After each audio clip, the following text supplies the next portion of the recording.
Control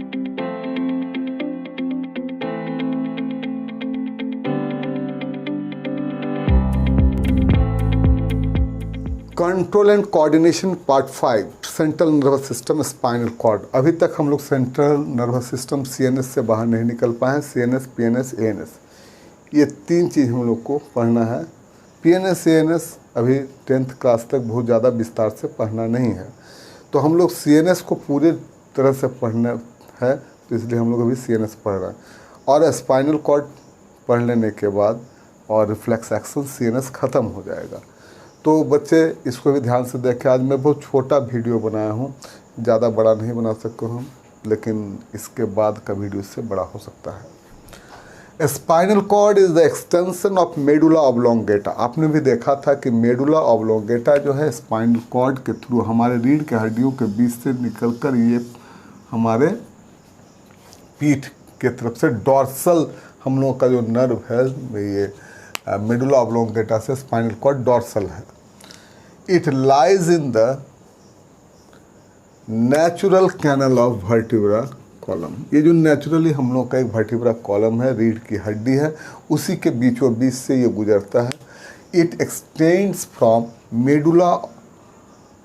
medulla to lumbar region, और ये हमारे कमर तक पहुंचता है और उससे आगे लास्ट कॉक्सिक में जाकर एंड हो जाता है, जो टेल रीजन जिसको कहते हैं, जहाँ तीन जो हड्डियाँ एक साथ फ्यूज कर गए हैं।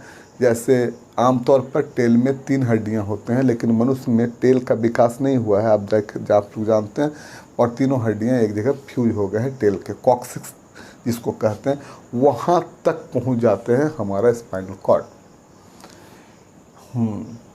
Protected by same 3 membrane meninges. तो जैसा कि ब्रेन जो था वो 3 मेम्ब्रेन से प्रोटेक्टेड था, जैसा कि आप भी जानते हैं, जैसे ड्यूरामेटर, आर्किनॉइड एंड पायामेटर। तो चूंकि ये मैमल में ये 3 आर्किनॉइड, ड्यूरामेटर और पायामेटर से हमारा स्पाइनल कॉर्ड भी ढका रहता है। And the cerebro spinal fluid जो हमारे ब्रेन के में है, वही सेरिब्रो स्पाइनल फ्लूइड यहाँ भी है। On each side of the spinal cord grey matter. तो ग्रे मैटर से हॉर्न का फॉर्मेशन होता है। एक बात हम यहाँ पर आपको बता दें, ब्रेन में ग्रे मैटर बाहर की ओर होता है, जबकि स्पाइनल कॉर्ड में वाइट मैटर, देखिए ये है, वाइट मैटर बाहर की ओर होता है और ग्रे मैटर अंदर की ओर होता है। यही सबसे बड़ी बात है जो आपको ध्यान देना चाहिए कि ब्रेन में ग्रे मैटर बाहर, वाइट मैटर अंदर होता है। स्पाइनल कॉर्ड में वाइट मैटर बाहर और ग्रे मैटर अंदर की ओर होता है। अब ये जो है ग्रे मैटर 2 हॉर्न बनाते हैं। ये डॉर्सल हॉर्न है और नीचे की ओर जो है ये वेंट्रल हॉर्न है। तो डॉर्सल हॉर्न और वेंट्रल हॉर्न में क्या काम है? डॉर्सल हॉर्न जो है जॉइंड बाय सेंसरी न्यूरॉन। ये डॉर्सल हॉर्न जो है ये सेंसरी न्यूरॉन से जुटे हुए रहते हैं, और ये जो वेंट्रल हॉर्न है मोटर न्यूरॉन से जुड़े हुए रहते हैं। जैसा कि सेंसरी नर्व का काम आप जानते हैं, ये हमारे बॉडी में कोई भी सेंसेशन को वो एक्सेप्ट करता है। अगर किसी भी तरह का कोई भी तरह का सेंसेशन को एक्सेप्ट करता है तो ये सेंसरी नर्व उसे ले जाता है ब्रेन के तरफ और ब्रेन तक पहुंचाता है। और जो मोटर नर्व है, तो मोटर नर्व जो है वो ब्रेन के द्वारा दिए गए इंस्ट्रक्शन को इफेक्टर तक पहुंचाता है। तो ये जो ब्रेन से इफेक्टर तक पहुंचने वाले जो हैं, ये वेंट्रल हॉर्न है, ये वेंट्रल फिशर है, इधर जुटा हुआ रहता है हमारा ये मोटर नर्व, और वेंट्रल हॉर्न की तरफ जुटा हुआ रहता है मोटर नर्व, और डॉर्सल की तरफ हमारा जुटा हुआ रहता है सेंसरी नर्व। तो सेंसरी नर्व किसी भी तरह का इम्पल्स को ब्रेन तक ले जाता है, और ब्रेन के इंस्ट्रक्शन को मोटर नर्व जो है ब्रेन से इंस्ट्रक्शन को स्पाइनल कॉर्ड तक कैरी कर कर लाता है। कुछ ऐसे भी इंस्ट्रक्शंस हैं जो कि ब्रेन तक नहीं जा कर के वो यहीं पर से, और एक नया रूट हम लोग आगे पढ़ेंगे, यहीं से इंस्ट्रक्ट हो जाता है, गाइडेड हो जाता है और वो काम हो जाता है। इसको हम लोग रिफ्लेक्स एक्शन कहते हैं।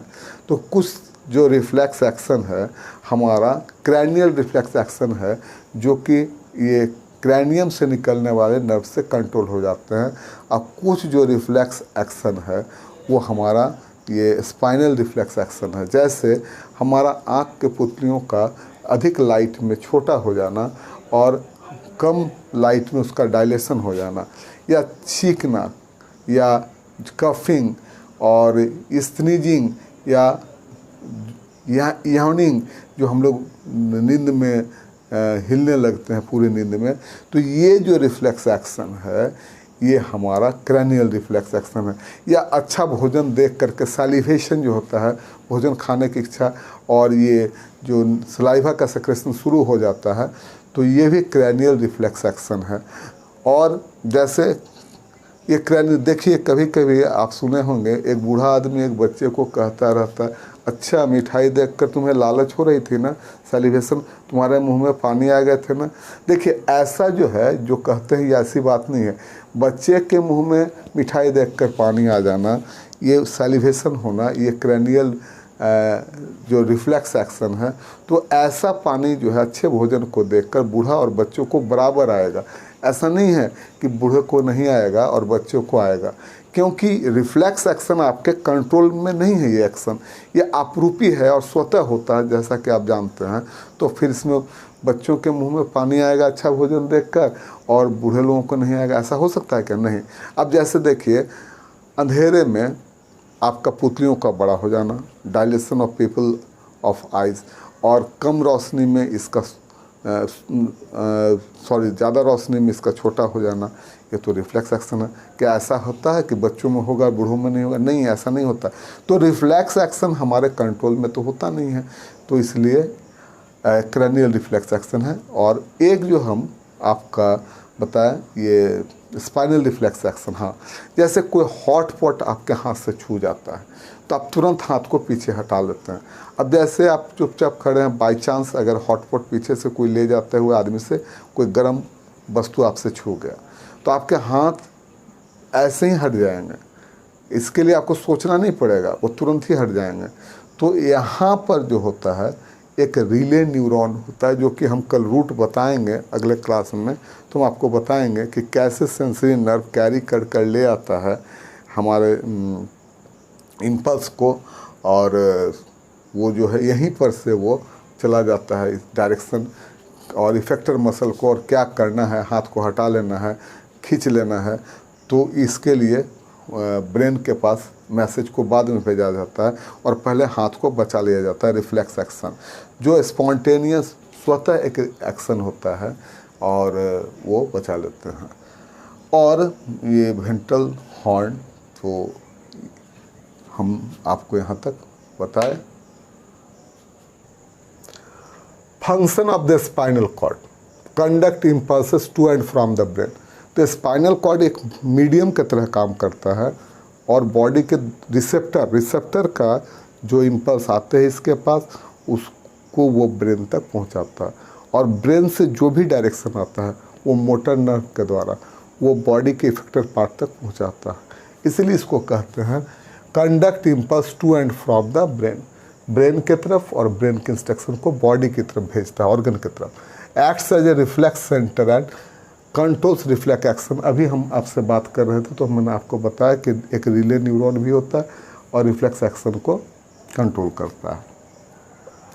Meditates most of the involuntary action, और यहीं से जब हम लोग CNS और PNS पढ़ेंगे तो हम आपको PNS और ANS पढ़ेंगे, ऑटोनोमस नर्वस सिस्टम और पेरिफेरल नर्वस सिस्टम, तो हम आपको दिखलाएंगे कि देखिए ये जो है हमारा रीढ़ की हड्डी से कैसे हमारा PNS और CNS प्रभावित होते हैं और कैसे इसके थ्रू जो है इंस्ट्रक्शन जो है हमारा विसरल नर्व ऑर्गन्स में पहुंचते हैं। तो CNS और पेरिफेरल नर्वस सिस्टम जो और अदर पार्ट्स में ANS ऑटोनोमस नर्वस, तो इस तरह से ये ऑटोनोमस नर्वस सिस्टम को भी मदद करता है। आज हम यहीं पर ख़त्म करते हैं। आगे हम आपको कल जो है या मतलब अगले क्लास में ये बता देंगे कि ये रिफ्लेक्स एक्शन का रूट क्या होता है। फिर उसके बाद हम लोग पढ़ने चले जाएंगे पेरीफेरल नर्वस सिस्टम और उसके बाद ऑटोनोमस नर्वस सिस्टम पढ़ेंगे। और इस तरह से तब ये जो पूरा का पूरा सिलेबस हमारा कवर होगा। शायद 2 क्लास लगे या एक ही और क्लास लगेंगे। ये 5, 6 या 7 पार्ट्स में कंप्लीट होगा। आपका बहुत सारा समय इसमें लगा, लेकिन क्या कीजिएगा, ये बड़ा सा चैप्टर है तो ज़्यादा समय देना उचित है, तभी जाकर ये समझ में आएगा। और अगर हमारे चैनल से आपको थोड़ा भी फ़ायदा हो रहा हो तो चैनल को शेयर करें, अगर अच्छा लगे तो लाइक करें, अगर कुछ खामियां हों तो कमेंट करें। कमेंट से भी मुझे खुशी ही होगी। हम इम्प्रूव करेंगे अपने चैनल को, अपने एजुकेशन को और इम्प्रूव करेंगे। और अगर आप पहली बार आए हैं तो बेल आइकन को दबाकर हमारे चैनल को सब्सक्राइब करें, इससे हमारा मनोबल बढ़ेगा। अगर आप देखेंगे तो मेरे बनाना सार्थक होगा और इससे आपको भी बहुत कुछ फ़ायदा ही होगा, थोड़ा भी फ़ायदा ज़रूर होगा। तो आज यहीं ख़त्म करते हैं। खुश रहें, पढ़ाई को जारी रखें और जीवन में प्रगति करें। इसी शुभकामनाओं के साथ यहाँ पर हम अपने पढ़ाई को आज के लिए स्थगित करते हैं। धन्यवाद।